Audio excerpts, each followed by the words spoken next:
Hello, friends. Welcome to Brainworms, the podcast that might be hitting on your dad in the middle of Starbucks. Don't worry about it. It's none of your business. I'm Joe. I'm David. Fuck everything. I'm Chris. And probably against our better judgment. And against my will. Yeah. We're continuing List of the Lost by Morrissey. His bizarre, self-indulgent stream of consciousness kind of story about relay race runners, kind of, but it's a thinly veiled metaphor. Let's just be real. It's about three very athletic, attractive... I'm really annoyed that I got out of the fucking growing vats for this. It's literally your only purpose. Kaine, it's true. Look. No. I'm not supposed to be subjected to this kind of bullshit. It's the only way we learn. Yeah. Kaine, I've look, learned. look, I've learned. Kaine, I know that your existence is very troubling, but just, think about it this way. Think about the greater good, because we're eventually going to perfect the cloning technology. And think about what that'll do for mankind. Once we get it done, we'll sell it to a corporation and make billions off of it. Yeah. And then they'll use it for nefarious purposes. Making it into this laboratory after all of the changes I've made to the security system. Oh my God. It's all Who gave him the access code? For the research. He uploaded his mind into the network. It was a whole thing. Has he barricaded the... Why does he come out to record with us? Why are we okay with this? Because in the original coding, which I can't erase, I'm forced to do this. Yep. I've seen RoboCop. I know how this works. What's Kaine's fourth directive? Look, I don't want to do... Can we read anything else? Not this week. No, we have to read this. I don't want... Let's just read something else. But David, there's so much exciting things happening in the book right now. Yeah, there's a coach and running and... Oh, look at the time. Looks like I have an important business meeting to go to. You don't have business. Can we just fucking read this book that I can go back to the furnace? This weird book, and maybe it'll go somewhere fun and exciting, and we'll learn something about ourselves. If it goes to Morrissey dying in a house fire, I'm there. Fair enough. The only place I want it to go is away. Yeah, it's it's a fun journey into whatever. Don't forget to Patreon, give us your money at wegiveYouBrainworms.com. And I'm actually sorry that this has to keep happening. I apologize before it even starts. Anyway. Yep, let's go. Deep breath.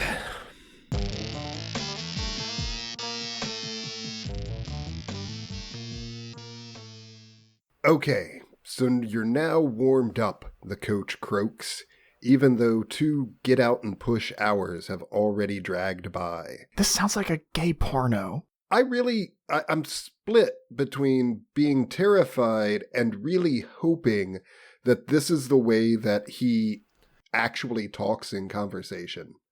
Like, who says things like, 2 get out and push hours? I think he's just pretentious. Yeah.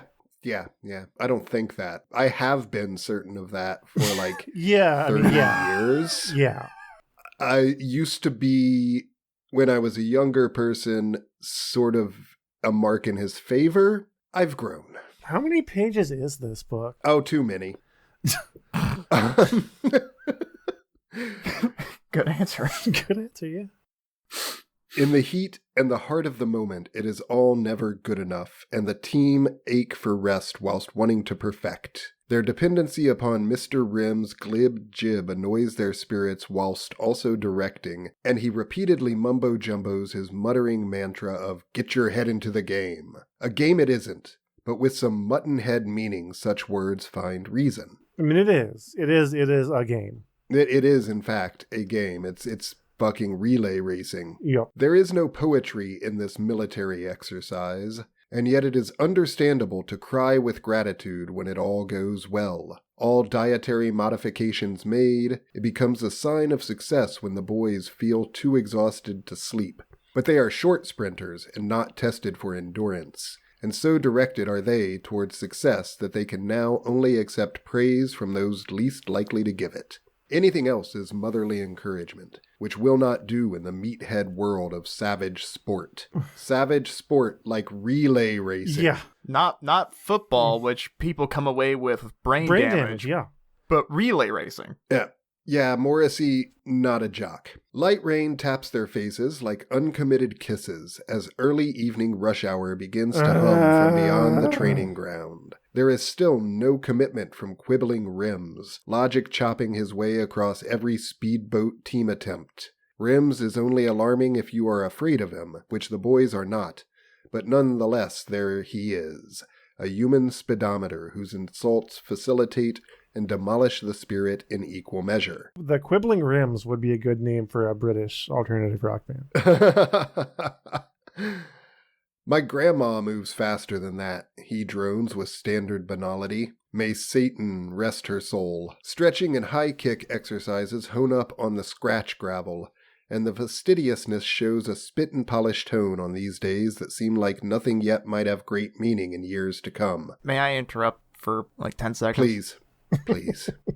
You're talking, and I'm struggling with the urge to hit someone. And I open my eyes, and I look up, and there's a painting of 6 seagulls on my wall, and they're flying against a backdrop of a stormy ocean. Do you live in a lighthouse? No, it's a painting. Why do you have a painting of seagulls on your wall? Because my parents, Seagulls? they like Florida, so they have a lot of sea-oriented stuff. Okay.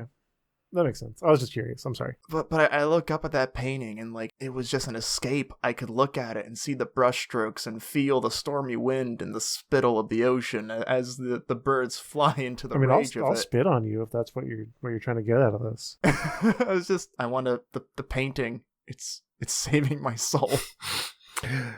I want to live in a painting full of seagulls too. Not actually. Seagulls are terrifying. They're mean animals. Yeah, they're not cool. They're like the rats of the sea. They really are. They're pigeons, but they live on beaches. That's what they are. Except pigeons are nicer. Mine. Yeah, when someone calls you racist, what they are saying is, you actually have a point, and I don't know how to answer it. So perhaps if I distract you by calling you a bigot, we'll both forget how enlightened your comment was. Ho-ho! That's as dumb as the... I'm not eating food, I'm just tasting it. That hurt. Oh, golly. Keep reading.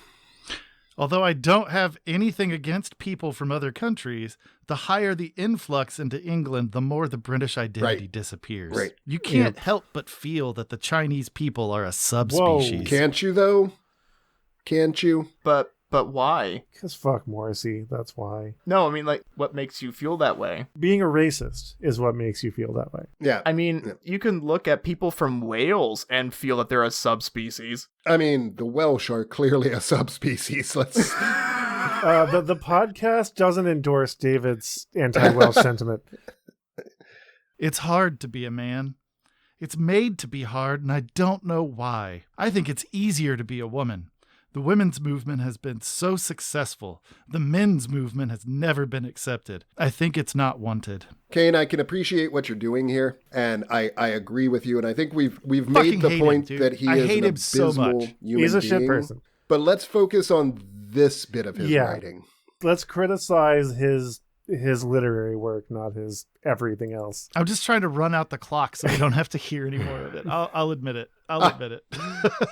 This episode's going to be light on the book. Yeah. I mean, we've made 4 pages. Oh my god. All right, and what have we learned? That Morrissey cannot write prose. Let's try to get at least like a few pages in. All right, I'm going to stop asking if Morrissey has died in a house fire yet until after David reads.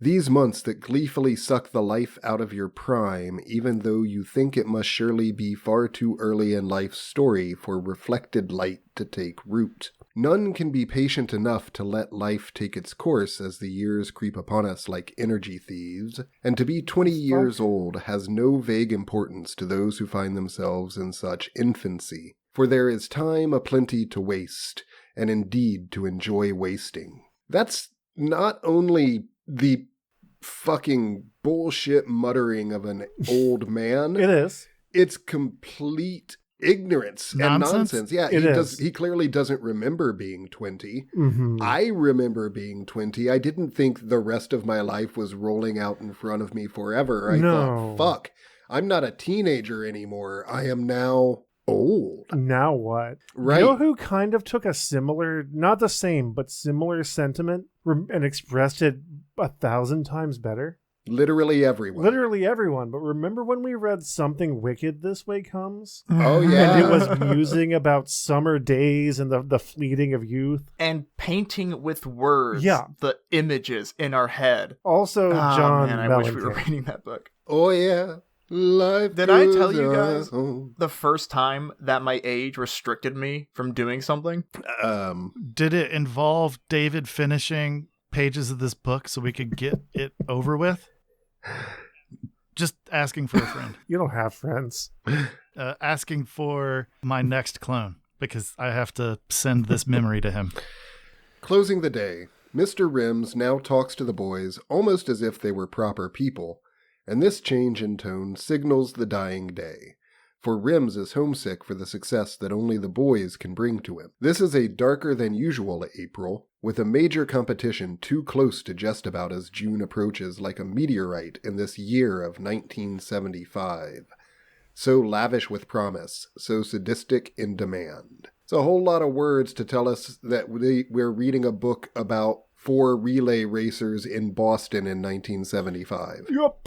And they practice hard, and sometimes it sucks. Only at the risk of their lives could the boys ever relax, and with never a moment's ceasefire they shall die with their spikes on. What? Justy slaps his leg muscles, and Ezra jogs on the spot whilst, there is another word, while. Yeah.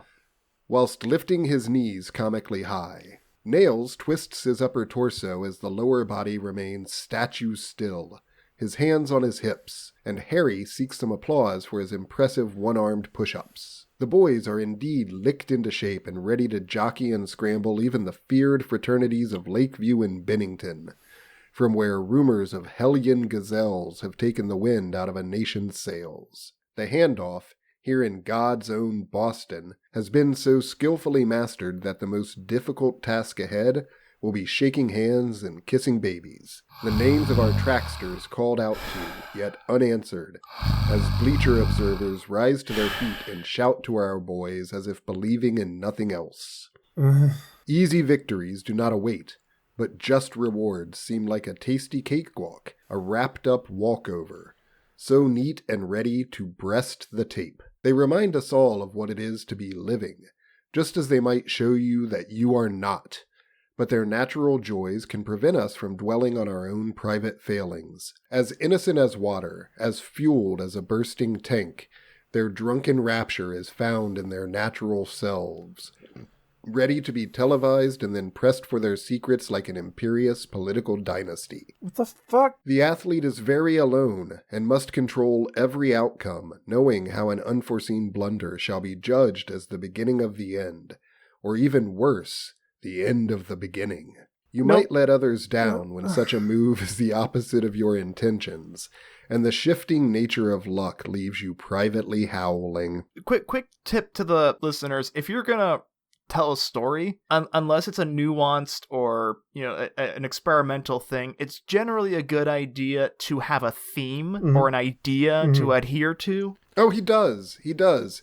These guys are young. And one day they'll be old, but they're not thinking about what it's like to be old now. Because they're young now. They're young. And also they are athletes. Yeah. And athletes are people that we should respect because they are good at being athletes. And these are young athletes. And the young are better than being old. So being young athletes, these are the best people that God has ever created. Yeah, and of all the fucking sports that you could write this infinite word scree about, relay, no matter how you polish it, you're not going to make me care about relay racing. This would be an interesting setup for an examination of a person who, as he's trying to describe like God's gift to Earth in high school or college, and then we flash forward 30 years and he hasn't accomplished anything else. Right. And he's still clinging on That's to not these what ideas. this is. I mean, I imagine you asked earlier how many pages this book was. I don't know, probably something like 150, 200 pages, somewhere in there. It's a novel, right? So, Sure. and I can't imagine it goes much more than 200 pages. How could it? God, I hope not. But this is what this is just that many pages, that many words of someone who is looking at themselves and realizing how completely past their prime they are, and fantasizing about what it was to be young. Yeah. Badly. And who is financially successful and famous enough that they can shove it at a publisher and get it printed and sold. Pretty much, yeah. I think that's what happened here. There are days of genuinely poor visibility when your sorry best is the most you can do, whereas a dry and radiant day expects more from you and is ready to catch you victimized by excuses. Well, either you can run or you can't, and no eloquent apologies are acceptable substitutes for hair-raising action. What? Ah, the competitive spirit which would endanger its own soul if it accepted less. It is a power that needs more power. And here and now, in this world but not the next, the thrill is not the race, but the point at which the race must successfully ends, for there are no consolations to be had at third or fourth place, your brake lights evidently mysteriously snipped. Second place, however, you do get a consolation because you're the first loser. That's not in the book. I just thought that was pretty much implied by what he was saying here. Well, yeah. I mean, like, I knew it wasn't a part of the book because you spoke very straightforward and you had a point. Yeah, yeah, you actually arranged words in a way that made sense. And communicated an idea that was a thought. Slightly amusing. And I will say, I am so fucking tired of word salad. Yup. Ugh. You hear like a gagging, rattling sound, it's just me trying to cut off the oxygen supply to my brain with my microphone cable in order to induce a dizzying high, which will make this book more enjoyable. I keep flipping forward, and there aren't chapters in this book, by the way. So we won't be able to... There are breaks where they have a picture of a relay runner. Okay. And we're about 3 pages from one of those. Real quick, Joe, just don't start masturbating or you'll get David Carradined. Also, David... Yeah, that's an embarrassing death. Yeah. Could we skip to like 3/4 of the way through and see if it makes a difference? No, I just want to see if it makes a difference. It's not going to. It won't. We should focus on reading a section, I think, with this one. By chance, our teamsters are 4 wind-shot greyhounds, and nature bestowed as much, as each makes the same deadly quicksilver strike in his different way. Their jet plane speed and their blue darter health are fully equated with natural virtue, and once they step on the gas... That's the book. That was... What's that? Their speed is equivalent to natural virtue. Ah, yes. That was the thesis for this whole fuck. Their jet plane speed and their blue darter health are fully equated with natural virtue. That's it. And once they step on the gas or flatten the grass, nothing else in life has class. Are those the actual? Yeah. That sounds like a bumper sticker. Yep. I hate this. I hate Morrissey. David, continue. Let's slog through this bullshit. Backward flips motion without any thought. It is just there, always, without cautious planning. Their surfboard bodies came genetically, as fat fanatics gaze on depressively. Really getting some insight into how Morrissey sees the world. Yeah. You know, the forgiving way to look at this would be to say that he is crafting a voice that is, you know, that of these boys looking back, or one of the, like, maybe this is not actually Morrissey. Maybe this is the, you know, omniscient narrator voice, and that omniscient narrator shouldn't be confused with the author. But knowing what I know of Morrissey, I'm disinclined. Yeah, and so also, is it just me, or within these first few pages, has he like 4 or 5 different times gone out of his way to say, these guys are really attractive, and they're also really good runners. Mm-hmm. With nice butts. Don't you feel like if you used clear language, you could only say it once? You would think that, yeah. Yeah. Yeah, maybe there's something even there then, to that. Like having one soliloquy where you actually use arty language to describe, like in a Greco-Roman admiration of the human form, and you're done. You move on. Tell a story. Oh my god. Yeah, nothing has happened. Well, hold on here, because this is about to get real. Oh no. Oh no. Oh, Yeah. Man. Do I have to? Perfectionism is what few possess as raw instinct, and you might work as hard as you wish, yet find yourself still remaining your true Sara Lee podgy slug. Vanilla runners such as Ezra and Nails have never known chemical adventures. Their Hispanic background somehow Steve, unimpressed no. with letting the air out of optimism, whereas pale-faced Justy and Harry were briefly blue-eyed and round-eyed devils who very quickly found their way back before any serious habits and hooks took the last of their luck or led them knuckle to knuckle with the machete of justice. All of that doesn't matter now, because June looms with the most important day they shall have as a team. The day they all get naked in the showers and just decide to just start kissing. I will say I give him points for the two Hispanics being the ones who never got, experimented with any drugs, but the white guys being the ones who were like, let's try this shit. But I'm sure that was probably also because in Morrissey's mind, if the Hispanics had ever tried drugs, there's no way they would have gotten away from it without it becoming a problem. That's me assuming. And, Like, all you can do is assume, because he's not the saying fact anything. that he felt the need to bring it up. Yeah. You have to ascribe motive. Fine, I appreciate the fact that, he did find a way to tell us that two of these boys are Hispanic and two of them are white. That's useful for visualization, for knowing the characters. Interesting place to toss it in there. Yeah. Innate virtue and genetic superiority. Yep. Another way that you could convey that in a single sentence is telling us their names and have it be a Hispanic name. Yeah. Or, when you go on about how every surface is reflective, I don't know, maybe have one of them see their reflection. I know that's a terrible trope and a bad way to do it, but it's better than this. He's fucking lovingly described these characters' bodies and physicality.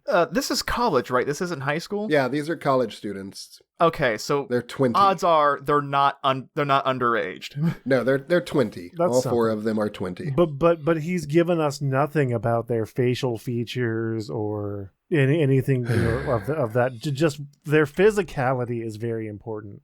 And he, go ahead. Yeah, I'm rant for another half an hour. All of that doesn't matter now because June looms with the most important day they shall ever have as a team.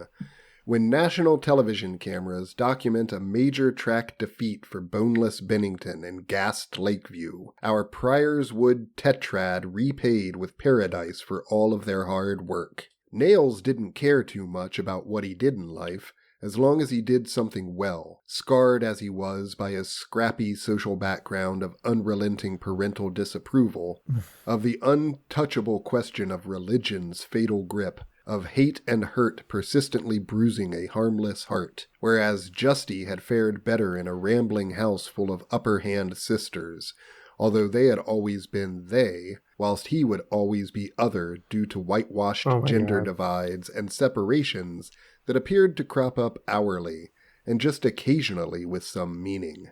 Divine love had blessed Ezra, who had always won due to his physical and facial features, an amorously fixed gaze so sensually in place and all-American alien strong that it would be commented upon time and again as if it were all he'd ever need. Nails had no family as such, having been abandoned and then discovered by a set of adoptive parents, whose methods of love were far too harsh to benefit the boy. Thus he assured himself that he was indeed as hard as Nails, since life had insisted upon as much. Is that where he got his too, name? had always been a desired one beyond the gloomy lair of the family home, and it would be forever assumed that his sharpened body accurately reflected his needs. Do you guys think Nails got his name from being hard as nails? I don't care. And being sharp. He's got a sharpened body. Sharp, like a nail. It would be forever assumed that his sharpened body accurately reflected his needs, which it did not. But at the same time, he denied no bouquets that flew his way, and many there were. What is that? What the fuck? What the fuck? Lots of people want to fuck him. Touch came second to watching, though, and this troubled him without his understanding why, even though such shame was easily readable in a modern American society that worked very hard to keep sex out of commission. Which, just makes this book completely timeless and classical. The time period that it's set in was the past when it was published, so Yeah, it was it's fine. set in the 70s, but also, I guess the point here is that American society is way too repressed about its sexuality, and that causes people to be damaged, and he's not wrong. He's not, but Morrissey, you're British.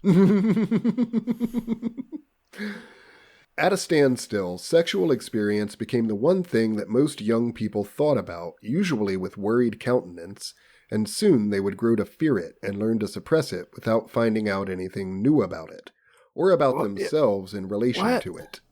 I mean, that happens to some people. That's not like a standard. I would say he's actually not far off there. Like, as a critique of American society or just Western society in general, there's the weird Victorian prudishness about talking about sex. And it makes it weird. It makes it weird. Yeah. Yeah. Well, there's value there. If it worked, it must only work one way, like most things in life. What? What? What the fuck? What? Parents approved only of sex within marriage, which also served as the ultimate threat to trying anything else with others. Conversely, Harry, a boy alone with his mother, and Justy opted for a certain less educated mimicry, since they were romantically unsuccessful, yet managed to keep such a truth unsaid, and simply made the most of what little they knew. If you strip away the pretension, We'd still be on page 1. we'd still be on page 1. This would be a short story and not a novel. There's some truth here about like awkward high school, like dick swagger. Like, yeah, I totally know a lot about sex, just like that kind of bullshitting. Yeah. But to what fucking end? Yeah, I'm not sure. Yeah, like, are you setting like a mentality for the runners? Or are you trying to describe the environment in which? Because I'm assuming that the runners are the subject. Like, they're the focal point of this story. So far, that's my assumption. I could be wrong. I imagine so. I don't get it. Like, nothing about this makes any kind of sense to me at all. I want to get a dialogue. Just hold on. Yeah, it's coming, probably. Yeah. Sex was always there, everywhere photographically, in print, in film, so expansively thought about that almost nothing more could need to be said about it, yet so difficult to obtain, not because of the appearances of Justy and Harry, but because of the atomic supremacy in the family values of their upbringing which, of course, circumscribed the son's freedom to fly, since a certain sexlessness kept the grown child tied to the family, What? even if the impossibly constricted demands could very easily lead to a form of sexual cremation for the young child. That sounds like a metal band. Sexual It cremation. does, yeah. Sexual cremation. Sexual cremation. Sexual cremation. Hey, Gosh, you're Kaine, so good you with wanna those start a voices. black metal band? No, I just want Morrissey to die in a house What if fire. we write songs about Morrissey dying in a house fire? All right, sold. Let's do it. Cool. What do you play? I can do that with my voice. I mean, you need someone. Yeah. Wait, you can do what? The thing I did a minute ago. Do it again? Sexual cremation. That's really good, actually. Yeah. Nice. So you'll do the like the higher kind of screechy voice. Yeah. And then I'll do the Sexual cremation. And you guys can dress me up as a unicorn boy, and I'll just be pretty. That's what every black metal band is looking for. A unicorn boy? Yeah. Fair enough. Yeah. The parental mind would allow the child time to develop political views, but there would certainly be no question of allowing the child time to choose its preferred religion, and, even more importantly, the grand assumption that all children are extensively heterosexually resolved at birth, whipped a demented torment across the many who were not.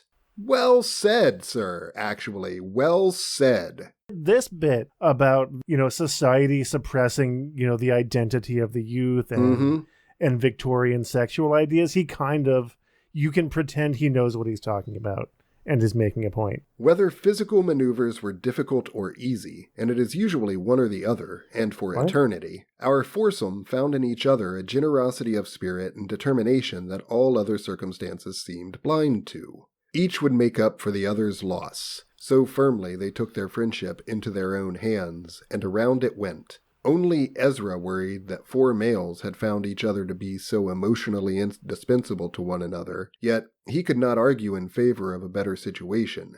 In fading light he had met Eliza, the similarity of their names, that E and that Z, and she provided enough initial silence for Ezra to fill as he wished. Even if her all-show and no-go banished Ezra's warmness for her formness to initially go its full distance. What in the fuck? She didn't put out and he lost interest in her? All right. In such circumstances, Ezra had only ever known sunlight, his thigh blaster trophies easily acquired, as he handled the female structure with an expertise that almost suggested aloofness. Thigh Blaster is my new porn name. I mean, yes, but is this meant to be erotic? So it's not. Speedily he knew, so speedily he unclasped, so confident his aim, like banking deposits. Wow. Yeah, man, because there's nothing sexier than a bank deposit. Than efficiency. What are you doing tonight? He asked Eliza. Seeing you, she felt assured. That is the correct answer. Well done. Who talks like that? Ezra had been a beacon of light to so many females. Females? Also, Joe, the answer to who talks like that is, the thing is that Morrissey his characters are all as enlightened and brilliant as he is, so they're gonna speak in the exact same way that he speaks. So you guys wanted dialogue. Here it comes. Thank you. Oh God, I take it back. I don't want dialogue. I don't want It's dialogue. okay. We've got No. a paragraph full of not dialogue before a long stretch of, and then we're done. Oh, okay. Oh, okay. Just Do it. let's just get through the chapter. What are you doing tonight? He asked Eliza. Seeing you, she felt assured. That is the correct answer. Well done. I am a human. Ezra had been a beacon of light to so many females as there they lay, under the mail, with nothing to lose. Up and into his eyes they looked, I hate this. finding an almost primitively embarrassing meaning, finding that they finally had a name, and Ezra alone taught them to see themselves through their lover's eyes. This book has a positive attitude toward women. It wasn't easy, and the gift worked both ways, of course, but it did different things to different hearts. And why shouldn't it? Sameness meant that nothing moves on. Occupied by Ezra, the girl woman somehow enjoyed the sensation of feeling oily and disgusting, and as Ezra flashed his no-biting smile, he playfully bit her ear hard enough to hurt, yet not hurtful enough to matter. This is like if space aliens had a human zoo and they were observing mating procedures in their notes. It is rough with the boys, as Eliza will find, just as it is boring with the considerate gentleman. What? For his part, Ezra was appreciative, but would never be the dazed underling, and neither would he ever be cheap enough to be cruel. Eliza, though, had caught him unawares, because although she awakened him, full gratification would not be quite so prompt. Of similar height, should these things matter, they don't. amused each other daily with dilly-dally and doolally repartee, the kind which neither would accept from others. Okay, so the point is that they fuck. I think maybe not. The point is that they haven't fucked yet. Is that what's happening here? I don't know. Like, Kaine, did they fuck? Did Morrissey die in a house fire yet? No. Okay, then I'm not getting involved. Fuck this book. And fuck Morrissey. I have an old soul, begins Eliza. I am a model of Oh my healthy God. humanity, chops Ezra. Friendship is a waste of time, lobs Eliza. I dream of a booze-infused orgy, shoots Ezra. I mean, same. I am a booze-infused orgy, is Eliza's reverse twist. I have erotic curiosities, top spins Ezra. What is this? I can take life as it is and leave it at that, backhands Eliza. I slow down to inspect traffic accidents at the risk of causing another, lies Ezra. You mustn't keep asking yourself why you feel what you feel, is Eliza's drop shot. What's happening? I am a this is flawless witty. triumph. I am a floored triumph. I take myself very seriously, is Ezra's sudden half-volley. Therefore, I do not need all of the to, dialogue serves Ezra. in one paragraph. I am a puzzle. I, a solution. I am flimsy. I am whimsy. The ground strokes went on, leading nowhere.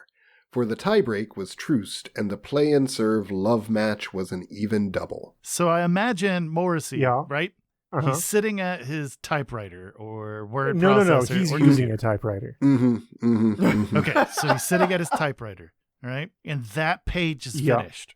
Okay, he's finished typing that page. And he leans back and he crosses his arms and he reads it back to himself and he goes, fucking beautiful. Well, first of all, And then Kaine, just there's something you moves got on. wrong.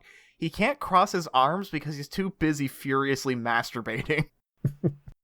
Also, all that I have with me right now is this nail clippers. I'm going, like, this is a goal, it's an ambition of mine. I'm going to find a way to end my suffering with these Just nail jam clippers. it in your eyeball, dude. This is apparently, I mean, what you call this is amusing yourself with dilly-dally and doolally repartee. Because that is something that means things to humans. Yup. All right, well, what do we think about Well, this hold book, on guys? here. Hold on. That's not quite it. You cut me off before I got to the end of it. It felt like you were mid-word I when know. we went off on a journey. I know.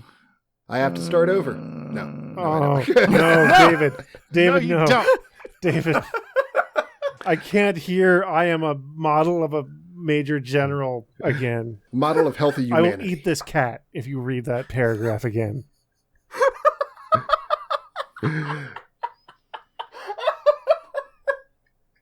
I am the perfect fiancé, leaned in Eliza. I am the perfect fiasco, advanced Ezra, head manning a drop pass. Furiously paced, this private nonsense went on until at least one face cracked. Not because any of the puck-handled dribble had been funny in the least, but because, well, what it must be to be in love.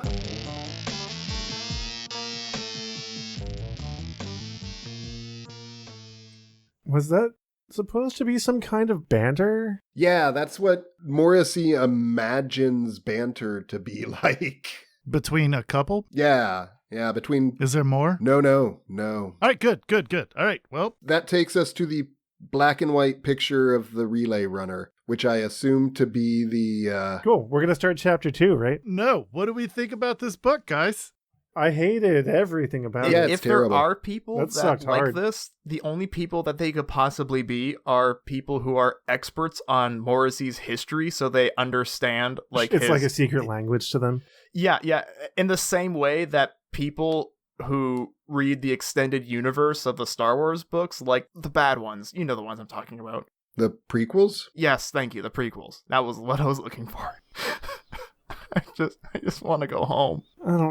That was a bad time. I actually feel worse than what I did before we started today. So I finished uploading my consciousness to the computer. I'm going to go hop in the incinerator. Make room. Make room. No, David, this is my incinerator. I've peed in all the corners. Multiple versions of myself have done this. Yeah, so the thing that I would like to say Yes. is that this book was really insightful and it had kind of a hidden language about the human condition. you know? And I think that were we to read the whole book, we would have a much better understanding about Morrissey and ourselves. I mean, I'm just kidding. I think Morrissey needs to die in a house fire. Yeah, I mean, we did maybe House fire. That was a bad time, and We're sorry. we're sorry. We're so sorry. If you, hopefully, at least our banter was amusing enough to you. Like, having read this, I feel unclean doing self-promotion. No. Because of what we just Look, did. We did this to you and ourselves. So we suffered through this. You could turn this podcast off midway, like after David starts reading the first like 3 words. Many of you probably have. Yeah, but if you've sat with us this whole time and you've suffered as we have, we're sorry. What we should do in editing is just cut out all the book parts and just leave the banter and put that out there.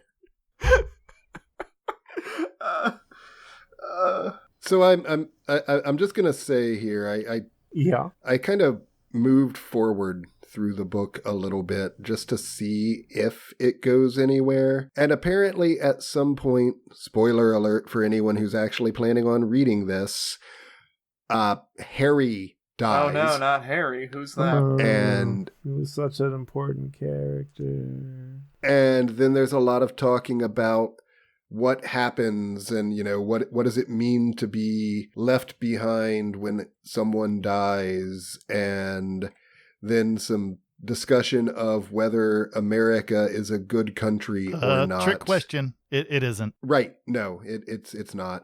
And then some discourse about how the founding fathers obviously meant when they said mankind, men, and I quote, womb men. What?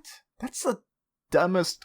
I'm going to go back to my original statement, which is Morrissey, please die in a house fire. That's the dumbest conjoining of words I've ever heard. All right. Well, I love you guys. Yeah. I'm going to go hop in the incinerator. Yep. Are you sure that we shouldn't erase this memory from the computer? No, it's very important for the I experiment. feel really bad for the next version of me, because this is awful. Like, just carrying this. I'm sorry. I'm just doing this out of obligation. If you enjoy what we do, please find our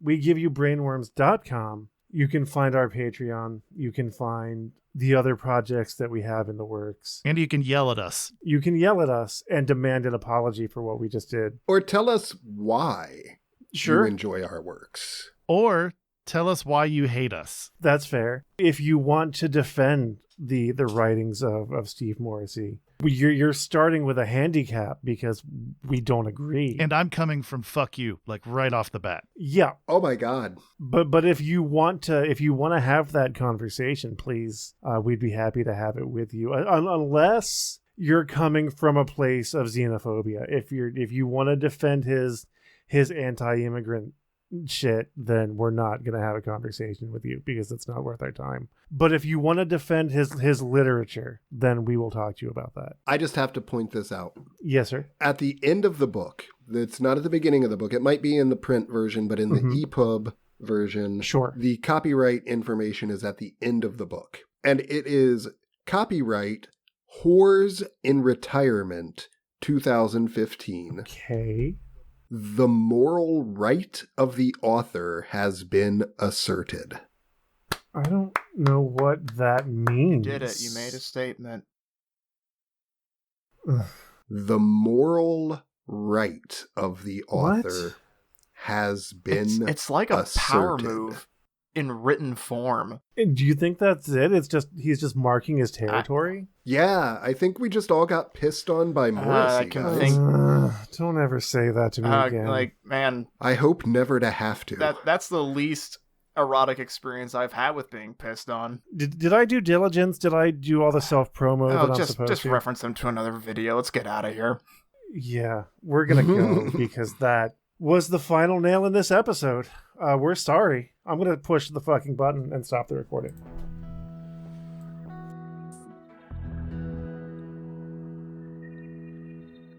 This has been a production of Brainworms Presents. Any copyrighted content contained within is used for purposes of review. Brainworms Podcast is David Combs, Kaine Magdalen, Christian Schaefer, and Joseph Wells. The theme music is Hodgepod No. 1 by Brian Davis. If you like what you heard, you can support us and learn about our other projects at WeGiveYouBrainworms.com or by leaving a review on your favorite listening app. The moral right of the author has been asserted.